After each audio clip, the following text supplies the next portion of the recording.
নমস্কার বন্ধুরা, শিলাশ্রী কুকিং ক্লাসেসকে সবাইকে অনেক অনেক স্বাগত। আজকে আমি বানাবো ভোগের ফুলকপি আলু তরকারি, যেটা আমি ভগবানকে আমার নিবেদন করি, বা নিরামিষ তরকারিও।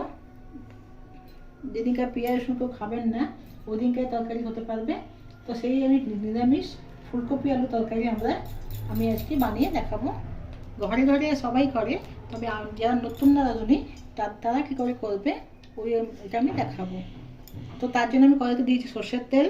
ফুলকপিকে এরকম টুকরো টুকরো করে কেটে নিয়েছি, এই সাইজের ডুমো ডুমো করে কেটে নিয়েছি। আর এই কপিটা আমি ভেজে নেব অল্প একটু লবণ আর হলুদ দিয়ে।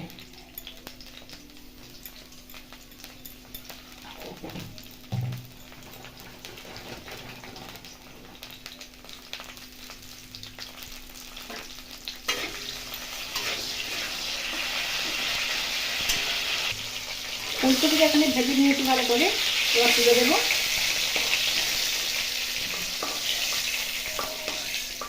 এবার ওই তেলেই আমি ছোটো ছোটো আলু কেটে ডুমো ডুমো করে আলু কেটেছি, আলু কেটে ধুয়ে নিয়েছি। আলু ভেজে নেবো।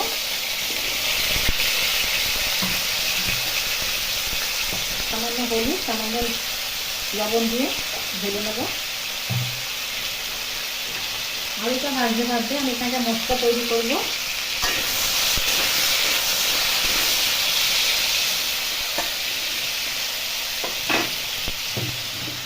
মশলাটি দেবো আমি একটা টমেটো,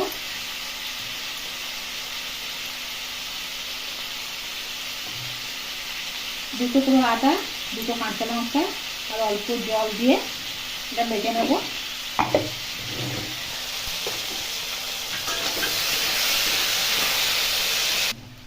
আলুটা এখানে ভেজে নিয়েছি, আলু তুলে দেবো।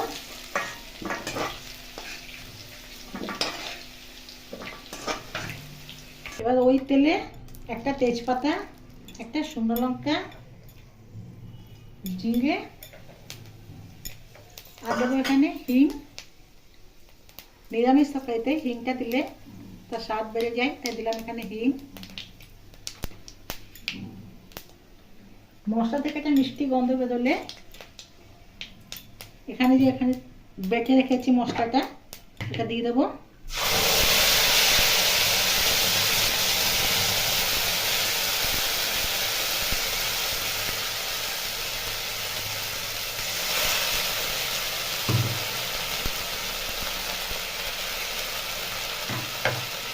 ওর মধ্যে দিয়ে দেবো সামান্য হলুদ গুঁড়ো,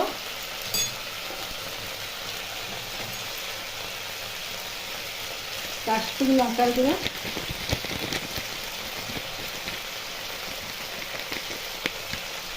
কাশ্মীরি লঙ্কা দিলাম, লঙ্কা ভালো আসবে। দেবো হচ্ছে জিরে গুঁড়ো,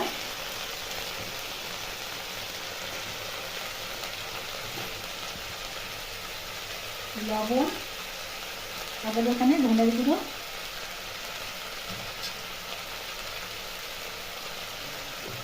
এবার মশলাটা তেল ছাড়ানো, যতক্ষণ তেল না ছাড়ছে ততক্ষণ কষে নেব।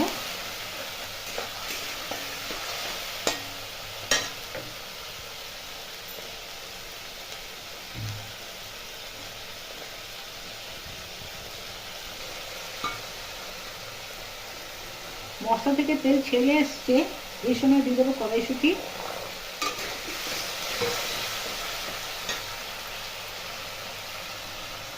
আর দেবো অল্প চিনি।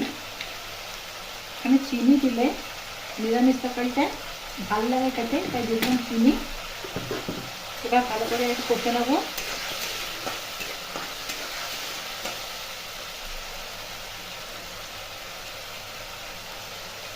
মশলা থেকে দেখুন তেল ছেড়ে গেছে, এরপর এখানে আলু দিয়ে দেবো।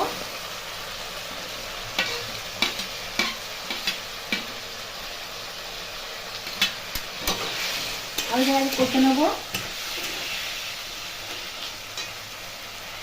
আলু কষা হয়ে গেছে, এরপর জল গরম করে রেখেছিলাম, দিলাম গরম জল।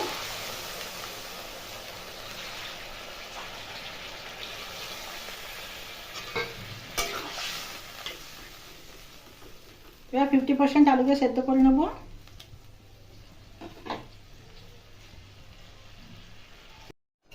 এখানে আলু 50% সেদ্ধ হয়ে গেছে।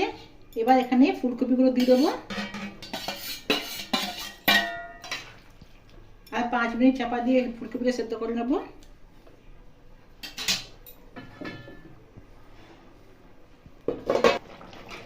এখানে ফুলকপি আলু ভালো মতন সেদ্ধ হয়ে গেছে। এবার দিয়ে দেবো এতে গরম মশলা